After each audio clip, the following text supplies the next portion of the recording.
আজকে আমি যে রেসিপিটি বানাবো গোটা নেট দুনিয়া খুঁজেও পাবেন না, কারণ এই অভিনব রেসিপিটি একান্তই আমার শাশুড়ি মায়ের। তবে ঝাড়খণ্ডের কিছু গ্রাম্য অঞ্চলগুলির ঘরে ঘরে এই রেসিপিটি খাওয়া হয়ে থাকে।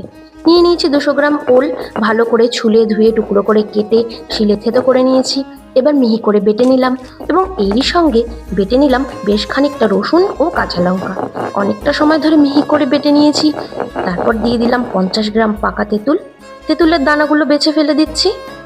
এই আচারের স্বাদটা আরও বাড়ানোর জন্য এর সঙ্গে বেটে নিয়েছি 1 টুকরো আমের আচার। সমস্ত উপকরণ ভালো করে মেখে নিচ্ছি। দিয়ে দিচ্ছি পরিমাণ মতো নুন ও আচারের তেল মশলা।